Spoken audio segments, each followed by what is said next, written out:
What's up, everybody? Welcome back to the Pure Positivity Podcast. My name is Bobby. I have my lovely wife, Eden. Hello. We got our family around here, the fur fam. We got Opal down here. Oh, she's already ready, so we have to introduce the star of the show, Carlito. He says, Dad, stop talking and let me do my thing. Get it out, bud. Get it out. Okay. That's right. He's telling you guys, come join us because we love to hang out with y'all. That's what he's saying. I don't know what he's saying really, but He is very excited to say hi, though.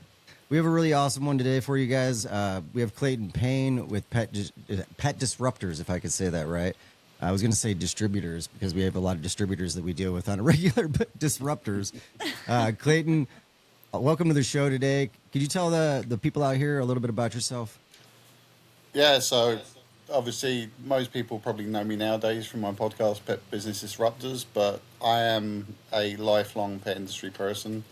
Grew up in a pet store in the 1980s, worked for manufacturers, retailers, distributors, and I was a distributor for pet food in the UK for 22 years, and nowadays I'm just all about backing innovation, getting good brands, getting them seen. And working with good people, to be honest. That's a really awesome story. I love it because like you said, you've literally been in the pet industry your whole life.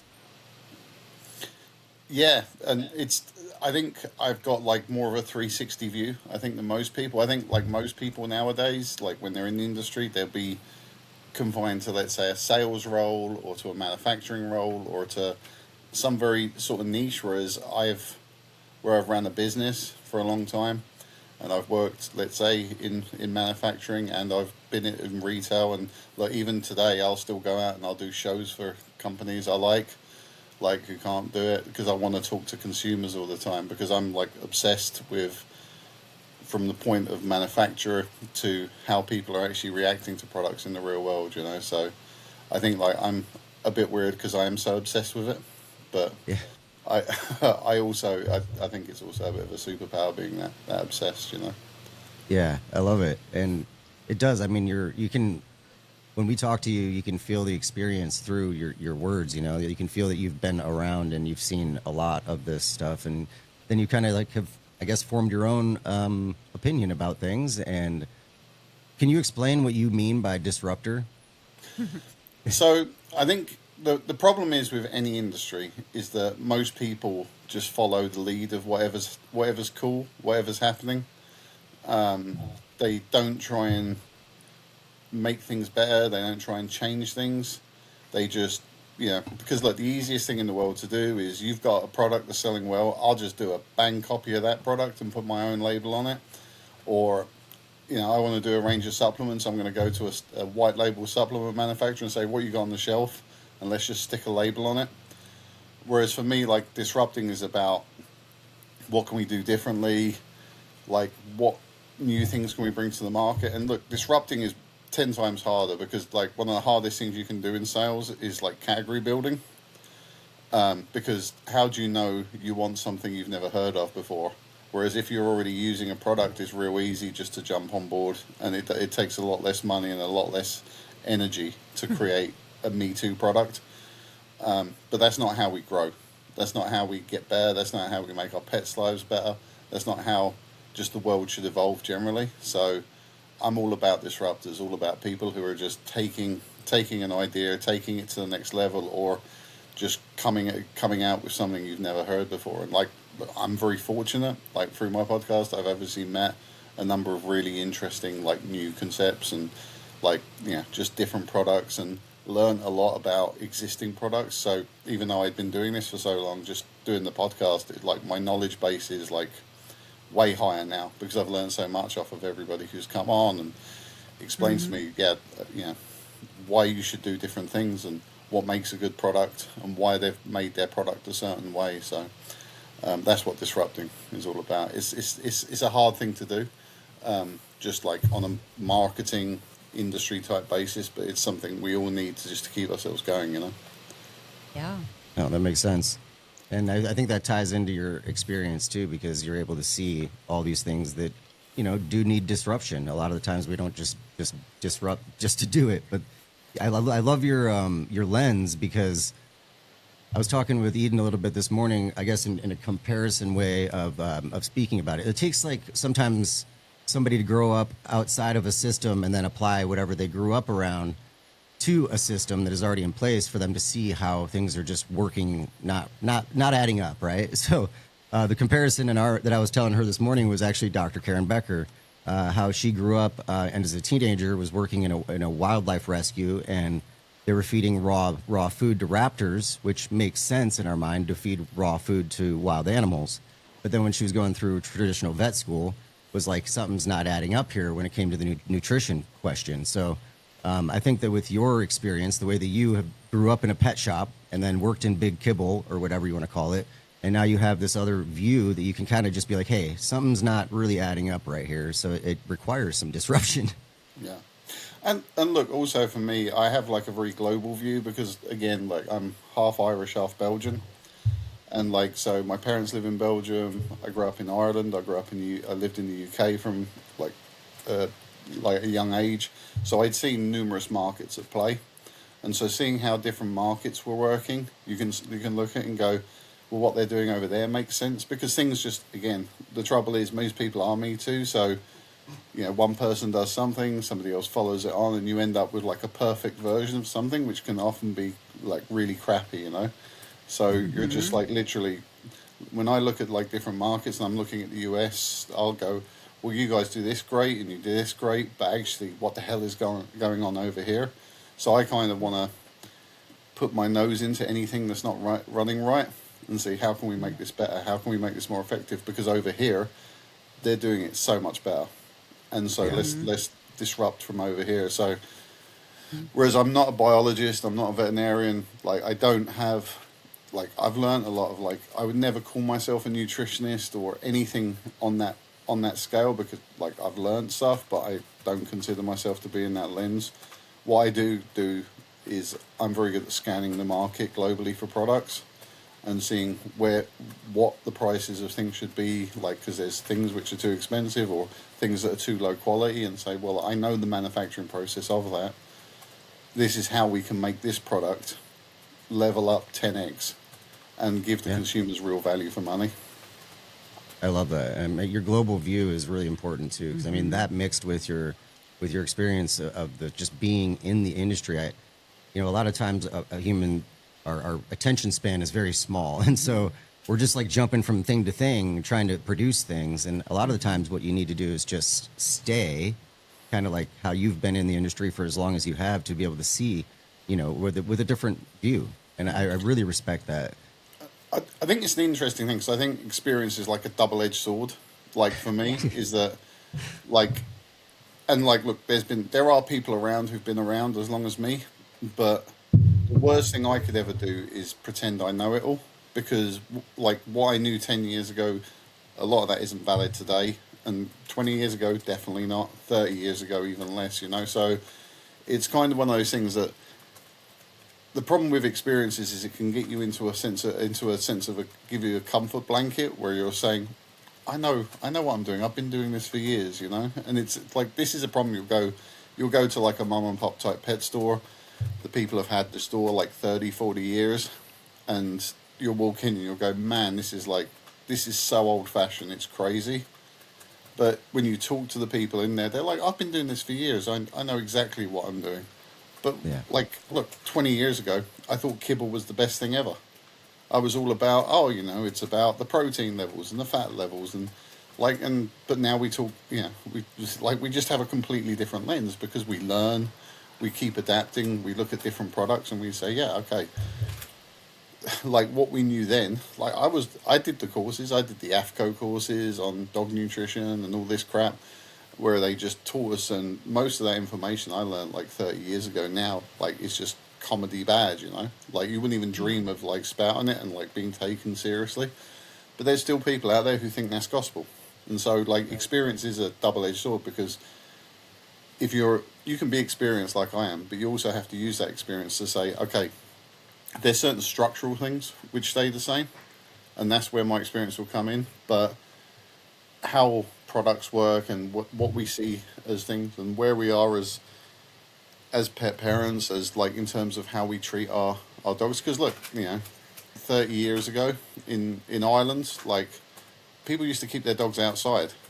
They used to roam the streets and then come in at night, like but whereas now they go to bed with people, So again, like how people view their pets has changed, let alone what they feed them and that sort of Yep. stuff. So again, we have to keep moving. Mm-hmm. I love that. I mean, never stop learning. If you're not growing, you're dying type stuff. So I respect that as well. I mean, you just keep learning and learning. So with learning and growth in mind, like what would you say are some of the things that you're noticing right now as far as trends are going? Um, I would say, look, there's a beauty behind the internet and podcasts and TikTok and all this sort of stuff. Is that we live in a world of a lot more information, and that's really like positively beneficial. I think there is bad information out there, but I do think that the best generally rises to the top. And I think one of the main trends that I'm seeing, which I'm positive about, is what I call like micro customization of let's say pet food. So where if you went back 20 years ago, you'd have somebody and they go, "What do you feed your dog?" And it was, let's say, a brand of kibble, and they gave that to their dog every day, and that was it. And then like they'd worry about things sort of down the line, and they'd be very reactive with how they do things. Whereas nowadays people are saying, right, okay, I've got my base layer dog food, so that might be, let's say, raw venison or raw chicken or raw beef or whatever that protein is, and they'll protein switch, but then they'll micro layer in things on top. So they'll go, well, my dog needs extra fiber, so I'm going to give it some pumpkin powder, or like natural prebiotics, and they'll go, well, I'm going to use, let's say, rabbit's ears with fur, and I'm going to give them those, and those prebiotics will like feed the good bacteria, and they'll build their bowl in such a way that it's no longer about a set dinner which has your name on the bag, and it's more about what does my pet need. And I think that's the trend which I'm seeing, which I like, because again it opens the door to people producing better products, looking more sensibly into what they're feeding their animal, but also it takes away the power of like these subscription type models and that sort of stuff, because again we're looking more sensibly at what we're doing. And also look, we're looking at healthier dogs because we get different amino acids from let's say kangaroo meat compared to chicken meat. And so if you're varying that protein base, you're going to have a dog with a much better diet, but healthier gut biome. Just everything's going to be like elevated as a result. So Yeah. I love the way the industry's moving. And look, it's slow, and like the top 5 to 10% drags the rest of the industry, but we are seeing it being dragged, and it is Yeah. good. Yeah, I agree with you on that. Yeah. Do you think that there's like, I don't know, I guess it's like almost like a recession of trust or something in the industry, like for the customers, consumers, things like that? I think generally, like, so the interesting thing is, I think like things were starting to turn holistic like 10, 15 years ago. I think people were looking more seriously at holistic, because again, more internet content, better information out there. I mean, look, 30 years ago, if you went into my pet shop when I was a teenager, like you'd have come in and you'd have gone like, oh, like what do you feed? What should I feed my dog on? And I was the authority. Some kid who knew absolutely piss all, really, to be honest, when you like look at it in the bigger sense. But now we have like authority figures, people who are very like who can lay things out and explain like the biology and that sort of stuff to people. And so what we're seeing is that like, and I think COVID elevated everything enormously. Like, so you had this beginning turn of holistic, and then suddenly everyone was like, okay, we're being lied to about everything. Right. And now people have like a healthy distrust of authority, and so they are prepared to do their own research. Whereas before, you go into a vet who was probably trained by Mars or Nestle or one of the big conglomerates, and they're saying, well, okay, I'm going to look into a number of sources rather than just taking my vet's word as gospel. There is still people who do that, but I think like we've moved in that right direction. Now, again, is there people who've moved way too far into that direction that they absolutely are scared of everything, like 100%? But I think there is a lot. There's a lot more people who are prepared to listen to other sort of more holistic sort of things out there. Yeah, I do. I agree with that too. Where do you think that like the smaller pet brands that seem to be emerging more and more that have a little bit more niched or focused attention that are doing what they're doing, sort of like what we're doing at Pure Positivity and the smaller pet shops, where do you think that they fall into this landscape? Well, I think the important thing is for them is to remember, like, okay, this is 2026. Like, niche is now mass market. So, and authority is everything. And so I think like from my perspective, whenever I talk to a niche brand, is like, look, if you went back to my early distributing days, if you wanted to get into pet stores or you wanted to sell to end consumers, it was hard because you had to have a certain amount of stuff being sold on shelves every week. Nobody ordered mail, or you might occasionally get people who are like right off to you or something, but it wasn't. It was very hard for niche to be successful. Whereas nowadays we can make products and say, okay, maybe this only works for, let's say, 2 or 3 consumers per town, but then you go sort of national, and then that becomes a whole business. Whereas, if you only had 2 or 3 consumers in the town, you're very lucky if you got stocked on any shelves anywhere. You certainly probably wouldn't get distribution. So I think for small brands, staying very true to their authority position, like making sure the quality is right, and also understanding just how to play the market, to be honest, is the important thing. And like I say, look, one thing I try and do is help small brands understand how to play the market, how to get their what they're talking about, their mission into the ears of the right people.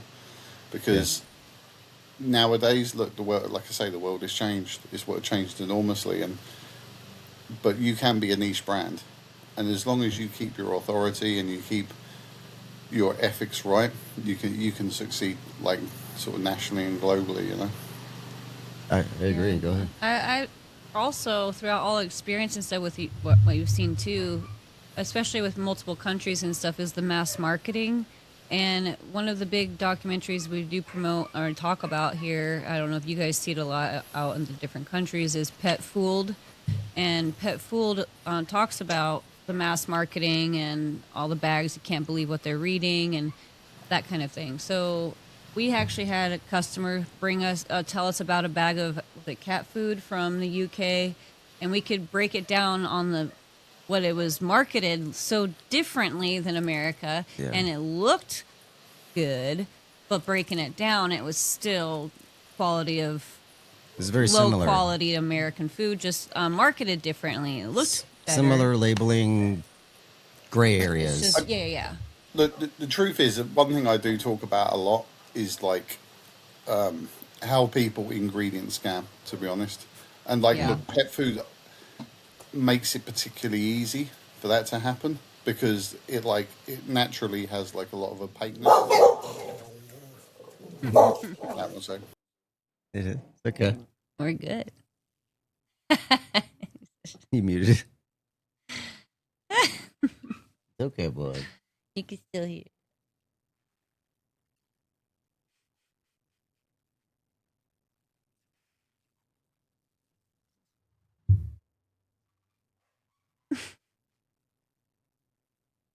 So they're just having a bark at the minute.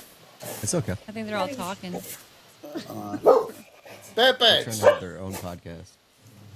Yep, they want their animal podcast. Yeah, I'm just going to close the curtains. Do you want to turn the light on as well? Just 'cause it's going to get dark in here.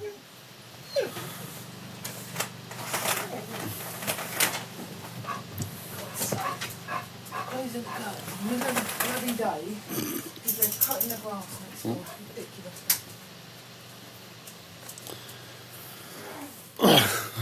Sorry, I'll carry on, shall I? No, you're good. Good. Right. No, so one thing about like look, ingredients labels is they're intentionally opaque. So, for example, one thing I talk to people a lot about is like trusting brands is more important than trusting categories, because the problem is like if you look on let's say a pack of like let's say raw beef, right? Now you might say, okay, this is let's say 100% raw beef, like whatever. The problem is just from a manufacturing standpoint and like a cost sourcing perspective standpoint, that is such a broad category. I mean, if you said like, because like, you know yourself, if you go into a supermarket, you have a steak and you have like ground beef, and like, you know, like a hamburger and a steak aren't the same thing. Like they're very different. And so you also have the issues like, you know, you got high levels of, let's say, connective tissue and things like skirt and like the real low end products. So it's really about like understanding not only like the ingredients like as a panel, but also the ingredients that go into the main thing. And like this is why I kind of always talk about transparency with producers, that people should be prepared to show people their factory. Because again, look, another thing is which you don't see as well. So you can see an ingredient panel, but for an example being, let's say your wet pet foods, like so your can of dog food or your, you know, like sort of we call them Tetra packs, but like you know, like the cartons of dog food you get. Yep. So when those are produced, they use things like carrageenan, obviously, to emulsify them, because to squirt them through the tubes. And like carrageenan bonds the fats and the proteins together, so it actually like just sits differently within the stomach. So again, like, but you don't have to list carrageenan on the ingredients panel because it's an industrial lubricant. So again, so really understanding your food, and it is a nightmare for people. Yeah. And you almost need a degree in it to kind of like step around it. But that's why I think like working with companies that you can actually trust, who are like open. And when I say open, they show you the processing, they'll show you the cuts of meats they use. They're very open and like transparent. And there's companies out there who claim to be transparent who aren't. And I kind of like take issue because again, then you have the marketing side of it, where people are very good at telling you what they do, not what they don't do. Mm-hmm. So, you know, your product can be grass-fed, it can be human grade, but it can still be mechanically deboned meat and have like a destroyed amino acid content, you know, high in fat, oxidizes quickly, high in hydroxyproline, and like all these problematic things. So it is a headache for consumers, but that's why when I work like align with companies, I align with them because I know they're doing the right thing, you know. So and look, we have the same problems in the UK.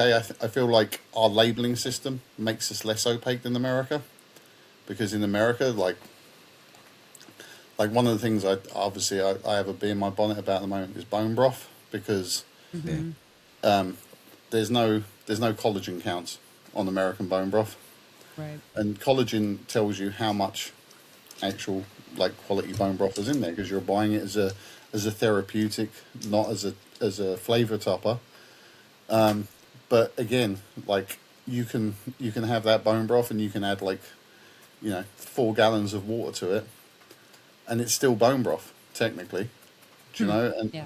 And that's the problem. And then people will do things like add liver or kidney and other proteins to it, which will raise the protein, so you can't even go off the protein count. You know, so again, like, and look, we don't have that problem in the UK because they are forced to list collagen levels. Yeah. But again, like for the consumer, like how do you actually step around all these things continuously? It makes it really tough, you know.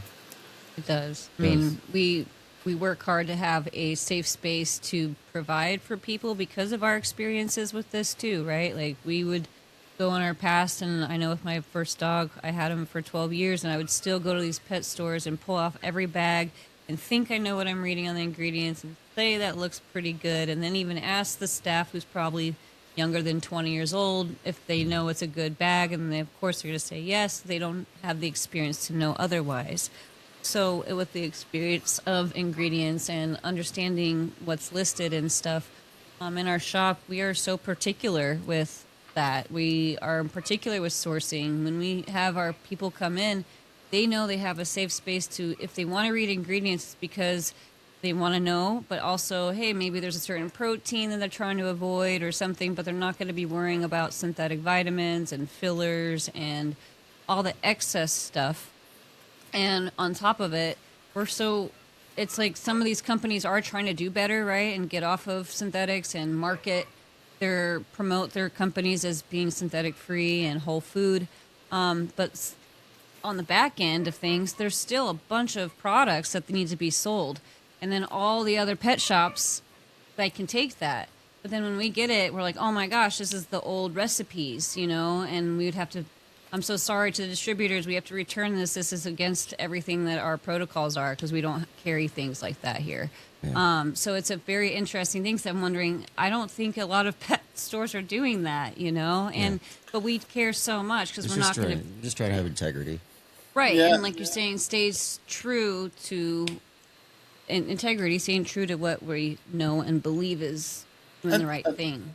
And look, in America, they make it really difficult, especially with kibbles, because they'll do like in the UK at least, we have to declare our percentages of the main products in the mix. Whereas in the United States, you'll do things like product splitting. So rather than saying you're using lentils as like a first ingredient, you'll split into red and yellow, and then that would like naturally drag it below the meat content. So like it's a real headache, to be honest, for consumers to look at this sort of stuff. And again, and look, I don't dig out the 20-year-old who doesn't know. Because No. again, at 20 years old, We were all there. We we were were all all there. there. Like I was no Yeah. different, to be honest. I was full of shit at 20. Like I thought I'd done the courses and I thought I knew what I was talking about. But the reality was, I probably didn't learn what I was talking about for a But actually, I think you have learned. I think we have learned from our 20-year-old selves, and that's why we could see it in the other people today. I will see them get very excited and animated to talk about their products and stuff. They just, behind them, they don't really know. They don't have the experience, and that's okay. That's why they're here learning, and that's why we all meeting. That's why we have this podcast, all this stuff. But, yeah. I do think that touching back on that authority thing, Yeah.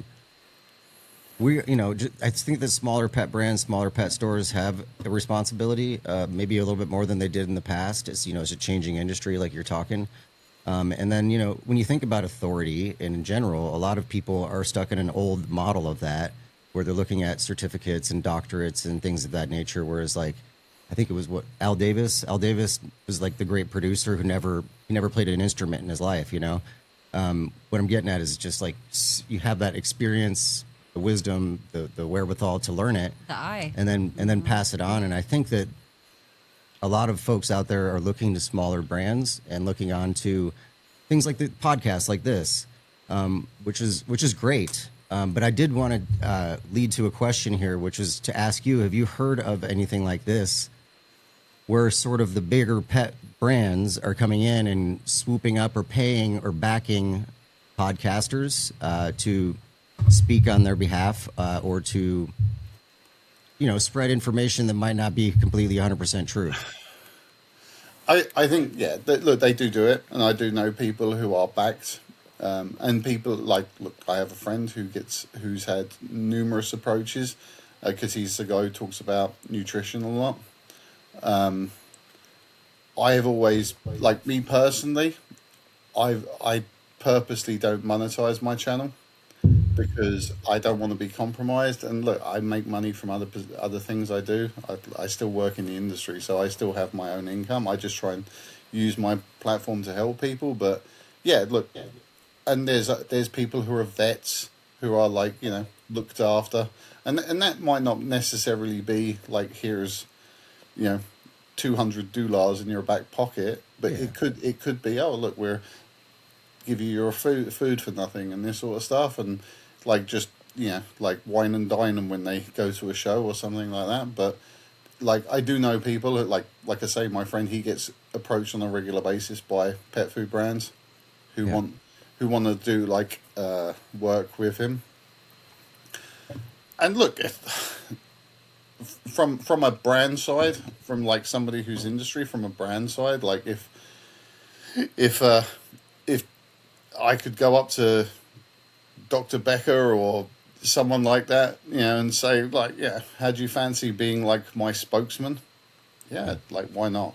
Do you know there's a price where it makes sense for me to do it? But I don't think people should be doing it in our positions because I think that it becomes a conflict of interest long term. And like Yeah. the trouble is that companies are faceless entities in a sense. And you know, I've dealt with companies that I loved, changed ownership, or the person themselves changed for whatever reason, and the products weren't right. The way they treated their customers wasn't right. Like you can't like tie yourself to a company as a podcaster, in my opinion, because I think it just becomes a bit of a greasy pole, to be honest. Yeah. Yeah. And I mean, things change all the time. You've even said like what 20 years ago you were like all for the kibble. So it's like, you learn, you grow, and opinions change, and you just that's what it's all about, right? It's like when you do find a better way, that's where your choice is made. Well, if you look here, I mean, look, we were like, I was all about premium kibble at that time because, Yeah. again, it was like, oh, it was all about, we were just starting to get into the meat content idea of kibble. We were like, okay, like look for the meat content, look for, like, oh, we don't want too much peas in it. We don't want wheat or corn or anything like that in there. And that's kind of where our brains were going 20 years ago. Yeah. Whereas now we're just saying that actually kibble is like something you should give like in certain circumstances, or if you don't have the ability to feed fresh and that sort of stuff. But Yep. I'm not against it, and I'm not gonna like get at anyone who does it. But also, it's suboptimal. That's what I would say. And so, Yeah. like you kind of want to give people the optimal things, but then look, if you have to go down that route, and there's a lot of people that do, I'm not going to judge them for it, but I will point them in the direction of what's the best for their budget. Yeah. Yeah. Good. Yeah, I think we try to do the same thing. We always, when people walk into our shop, we always tell them, even though they're not going to see the big kibbles and see the things in here, we're going to try to meet them where they're at. Sometimes it's just throwing in some extra water in their food. Sometimes it's an egg. Sometimes, we're not, it's just, we're all about educating and being of resources for Yeah. people. Sometimes about taking things away. Sometimes it's about Exactly. toxins in the home, or not thinking about landscapers spraying stuff on the lawn. Just little things like that. And Yeah, and look, if you can make a pet's life, like the thing is that like if people have no education and they're doing everything wrong, it doesn't take much to increase that pet's life, like No, in a the number large one way. ingredient. The number one ingredient. You know what that is, I'm sure.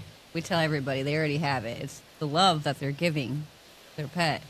And that pet, that's all they know, really, And so it's like if the pet's talking to them in whatever ways, and they're listening in whatever ways, and they're loving each other, right there, Because, I mean, you could see an animal get fed whatever crap diet forever for 14, 15 years and be just fine. But they got constant love and attention, and, that's a lot of it was the missing component when you see things declining. It's because they're not getting the proper love and attention, maybe, Yeah. that kind of. And, and look, there is a genetical component to everything as well when we talk about For food. sure. I think, it's like, look, I have the worst diet ever. I smoke continuously. I drink energy drinks all day, and I'm nearly 50, and I look all right for my age, to be honest. And like, that's got nothing to do with how I look after myself, and everything to do with just pure genetics. And it, And dogs are the same. You can have a dog, and it could live till 16 years old, fed on the cheapest $20 a bag kibble in the Yeah. store. hmm But the reality is like there's like and what we should always be looking for is like rather than survive, it's thrive, and like just because you're fed your dog on garbage all its life doesn't mean you can do things just to make their life just that little bit more enjoyable, like give them Yeah. more energy. Yeah, because again, some dogs genetically are just they're like hard as nails and they'll just keep on going forever. Yeah. So it's not always about your dog's going to die young if you don't feed it right, because we know that's not the case. But Yeah. it's Yeah. No. about quality of life. We It's aren't not. anti any of that stuff either. You know, like we're not. Again, that's one of those things I guess that needs to be said sometimes. I suppose is that we're not anti-kibble, anti-vax, anti-vet, Nope. Anything. anti money making, anti whatever. You know, we're not against any of it. We're just saying a lot of the times that we like to live in a different way, which is just more in alignment. Which is basically just when you sit back and you ask yourself, would I still be doing this at the end of the day if nobody was paying me or paying attention or cared about what I'm doing here? And you still would be like, this is what I mean. That's what I would do anyways. That's alignment. And, you know, and we kind of like, we filter everything through that for ourselves and for our company. And that's just how we do it instead of the traditional filters, if you want to call them that, like money or those type of decisions, which isn't to say that those are bad or that we're against it or that, you know, anything like that. So to clear that out is one of those things that we feel like we have to do every once in a while because people do like to form their opinions around that. Yeah, and look, I do think it's like I say, like you said, it's also pharmaceuticals do have a place, and like you know, everything has a place, but it's just like as a society, I feel like we're just rewriting the pendulum, you know, because Yeah. again, everything goes too far, and we're just bringing that pendulum back to where it should be. And like holistic is great, but there is a time for pharmaceuticals, you know. It's like 100%. and so it's just about bringing that thing back and just saying, you know, just because you're feeling upset today doesn't mean you should go on antidepressants. It's about, Yeah. do you know what I mean? There's lots of other stuff we can do to make ourselves, to help our mental health, and like, Yeah. and I think that's true with anything, any ailment a pet has. Like, pharmaceuticals will have their place, but there's also like a lot of holistic things which are open to people. I mean, Yeah. it was funny. One of the conversations I was having with Katie Kangas, Dr. Katie Kangas, was about antacids, for example, and just saying, like, I was just shocked how many antacids we use for dogs. And, like, when you have something like slippery elm, because I've been using slippery elm and marshmallow root for years, which is a holistic product, but again, like, that's one of those situations. But then in other situations, so like, you might need a steroid to get you through things. That's also fine, you know, but there's a time and place for everything. Yeah. Yeah. Yep. It is we try to like tell people as well that like a lot of the stuff that we're talking about as well in the industry is like it's not stuff that they don't already know. You know, they already know most of this stuff. We're not teaching them anything that they don't know. But being kind to our animals does have some rollover, pardon the pun, into our own lives. Have you experienced that or seen that with any? You know, because we talk a lot about energetics. And just like when you feed a bowl with intention and with focus and with love, that's a lot more than just, you know, throwing some kibble in a bowl and running back out to work. I would say from my own perspective, obviously I have 4 dogs and I adore my dogs. They're like my children. You know, I prefer them to my children if I'm honest. But but I do think the reason my dogs are so happy and healthy is because of the love we give. And like that when I feed them their food, it is with intention that I'm doing the best thing I can. And I think there's a lot to be said for that. That, you know, an animal like a person that's loved will just have a happier and healthier life. And look, it was like one of the biggest killers of humans is stress, and stress is an energy thing where you know. And look, I've had periods of time where I've been under intense stress, and this made me ill. And it wasn't, I wasn't eating anything different. I wasn't doing anything different with my life, but it was just the pure stress from work and personal stuff. And like literally that's what started making me go grey. It was just like the stress of what I was under. But I think energetically, I think we just do better if we're loved, looked after, and not living a stressful life, you know. I do agree. And like that with our dogs, with our cats, with our pets, we believe here at Pure Positivity we have an opportunity that they're trying to provide to us to learn a little bit about this, because you talk about a stressful lifestyle that we're living. I mean, I'm sure it's the same in the UK as it is here in the United States. It's just hustle culture. You got to do something. You are what you produce type stuff. And then there's not a moment in most Americans' lives during the typical day where they even take a moment to have intentional focus. So like when you think about just feeding from that already, it's already interrupting a destructive pattern. You know what I mean? And if they can have that just once a day, that can really do a lot for the nervous system, because not only are you doing it once a day, but you're giving it to a creature that gives back. So now you're creating a physiological loop. And this is a real thing that's not just woo woo. This is science. This is mechanical. And this is something that they've figured out in psychology. And so when we start doing this every day, it grows and compounds. But I think it's sort of like, it was like the thing where I forget, there was a report I read years ago on the benefits of families eating together at dinner time, where everyone sits around the table and we all eat together, and how that food actually like gets into us and that sort of stuff. And you compare that with, let's say, hustle culture, which is like, I'm just gonna get a Deliveroo and eat in my car.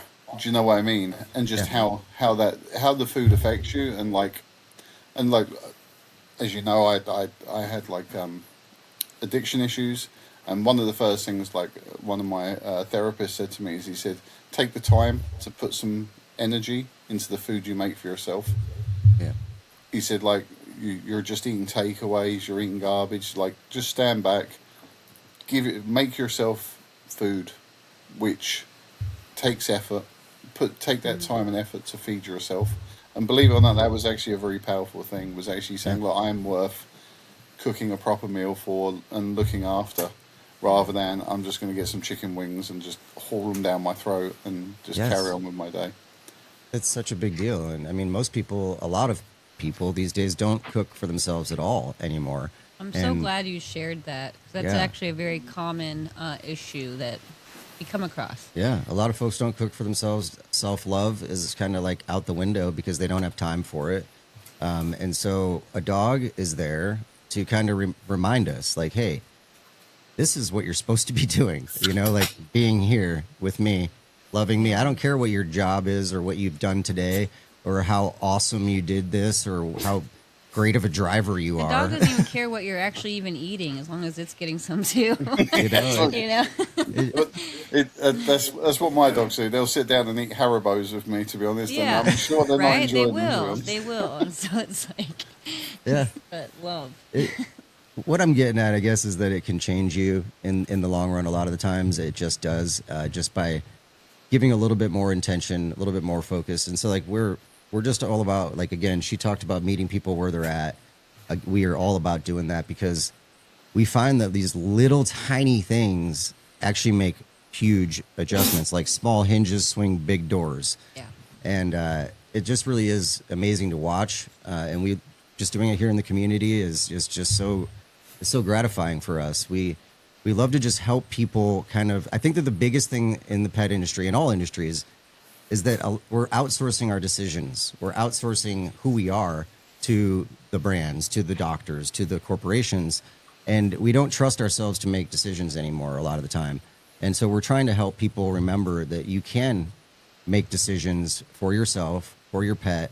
One thing that she says that I take this as a philosophy now is that, like, if something happens, an emergency or whatever, imagine that you're living on an abandoned island. You know, you're living on you're stranded on an island and you have to do it yourself. Figure it out. Yeah. Of course, like you know, there's times where you have to go to the hospital. There's times, you know, you have to use your discernment there. But a lot of the times we're outsourcing a lot of this stuff to It create. don't even have to be an island. There's parts of America where you're in the middle of nowhere. You know, you really don't have a vet or a hospital even for yourself. So what do? You want the pet. The pet's still going to be with you. Yeah. So we work Making with this, choices you know? is the hard part, I suppose.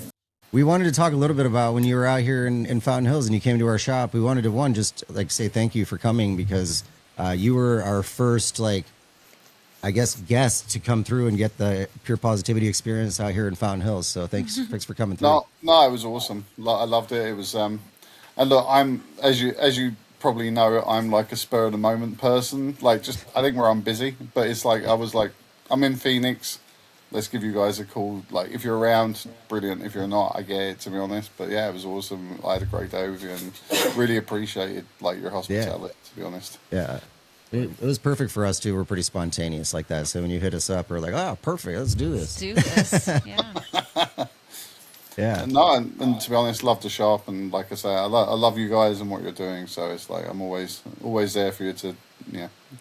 if there's anything you need from me. So Yeah, we really, it's kind of crazy looking back at like how when we first met again. It's just so when the stars align, I suppose it really is really cool that we're just getting some ice cream, and then you've connected us with some really amazing people in the industry, and so like truly thank you for that. I mean, Dr. Katie Kangas is going to be on our podcast coming up here in a couple weeks, so yeah, and she's amazing. She's amazing. She's so good at what she does. It's incredible. I have so much respect for Katie. She's a phenomenon, to be honest.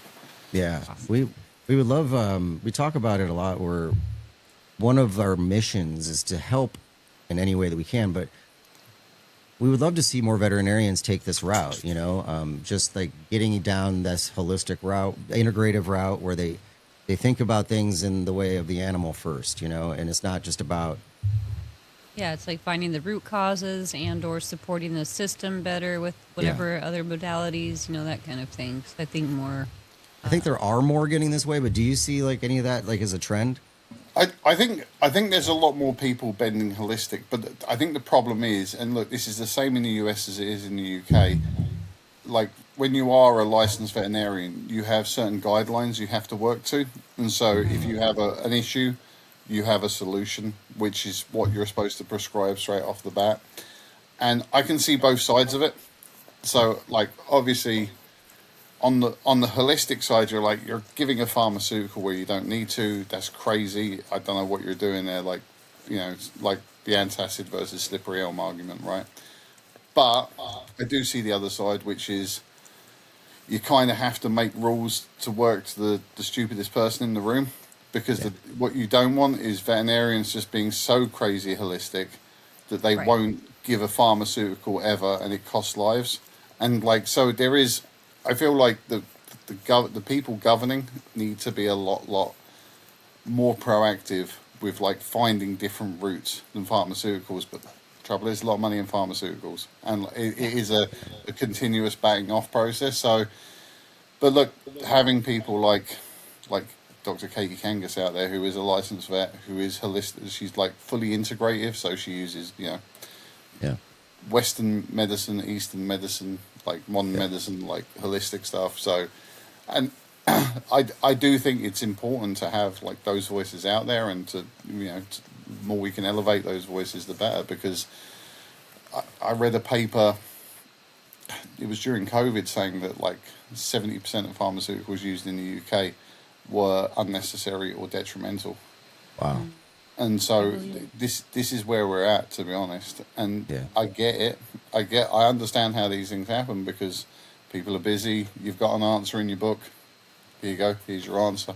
I'm feeling stressed. Here's some antidepressants. Do you know what I mean? It's kind of, but then you have a load of people who are just hooked on antidepressants and like numb, and like they have to get off them, and then they've got they've struggled to emotionally regulate. So look, I get it, but it is, and I think it's also up to us as well as people like in the industry, but also as people who own animals, to educate ourselves and do the best things we can within our own scope without just going too much into the weeds, I think. Yeah, I get that. I think that more realistic, because I guess we're not naive to the fact that not everybody is going to go this way, and it's not even possible for everybody to go this way. So there's a lot of people that are waking up to it, and there are a lot of awesome veterinarians who are going down this route. I guess more of a realistic way or thought would be if we could have a little bit more working together of the integrative vets or the traditional vets with the holistic ones, not pitted against each other. That's the hard part, is that a lot of people are looking for trust or looking for somebody to trust, and they're getting two different views that are battling each other instead of working together. I think the funny thing is, right, and like again, and this is true in industry too, as like an industry person. So I try and help people, surround myself with people. I don't believe in competition. I believe in cooperation personally, but I do know most people out there believe in competition. And I do think, especially with something like vets, because there is like, and like I said, like there's the experiencing. I've been a vet for 30 years, right?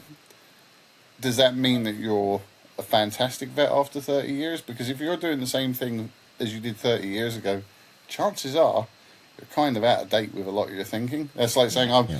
I like, if you could imagine someone who was like say 200 years old and say I still practice the same medicine we did 200 years ago, you know, like Yeah. Yeah.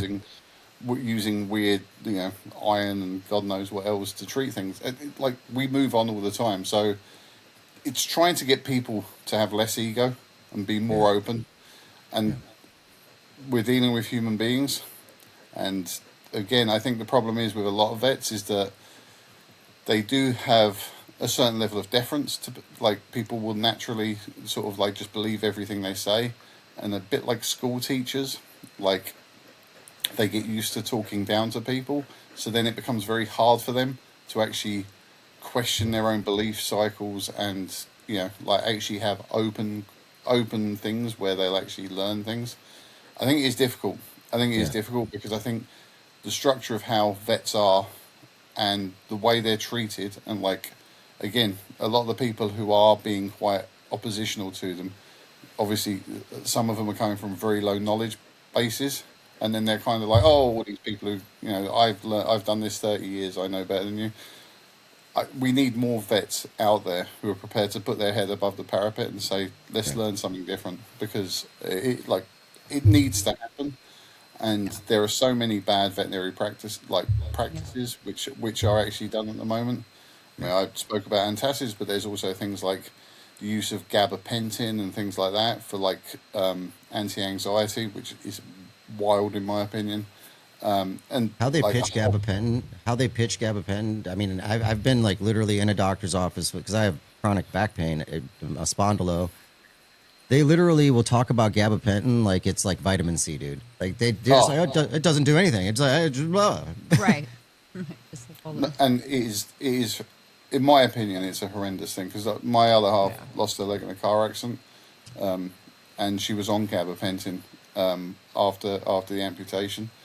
But what that did to her was horrendous, to be honest. And it's only since she came off all the pharmaceuticals like the gabapentin that she actually started to get better, to be honest. Wow. So, like, gabapentin, it has a place, but the problem is, it's like anything. If you give people a war chest and say you can use this for anti-anxiety, people are just going to use it. Take it yourself. That's why I was saying. And also, gabapentin causes anxiety once it wears off. Yeah. So, you know, do you know, and look, but this is the thing, is like, and there are better ways we can do these things, but I do think it needs more people to be open and realize they haven't got the whole answers, you know. That's it. The whole openness thing is just being open with each other, communicating, you know, because it's a whole body that we're looking at. Whether or not you are a holistic veterinarian or not, the body is holistic. You know, there is a whole body operating there. There's a whole system that is going on. You can't just focus on one little spot in the body and be like, we're going to put this in your digestive system, but it's only going to go to your ankle. It's like, no, it's going to run through the whole body, you know.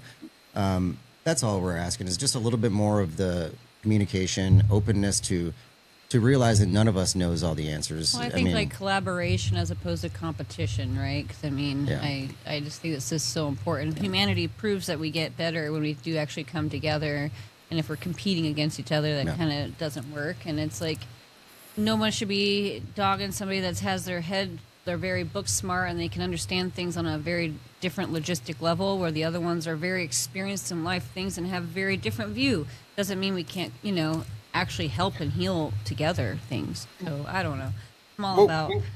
We all have our own things we're good at, right? So Exactly. this is why I say, like, if you're listening to your podcast and you're listening to mine, I'm not competing against you, because I have my own very unique take on the world, and I talk about business and I talk about, like, manufacturing and all this sort of stuff, and you guys, like I say, you talk about, you know, holistic and like, you know, energy and this sort of stuff, and, like, I'm not competing against you. No one's going to say, well, you know what, now that I found pure positivity, I'm never going to listen to Clayton again.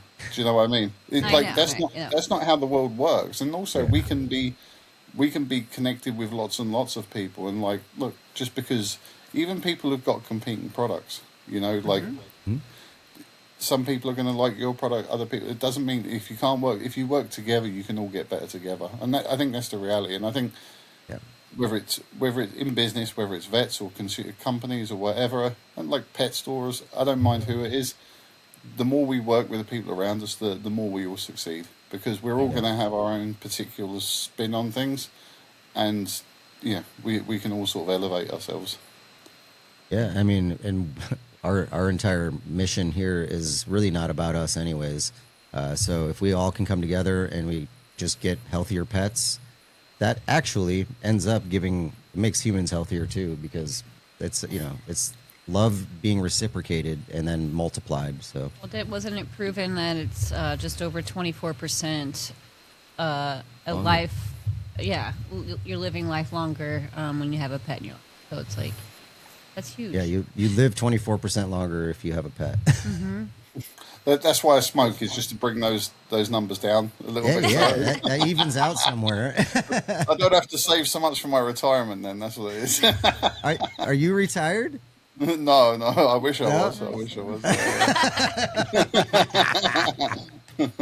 Oh, I did want to do a Borat skit right now.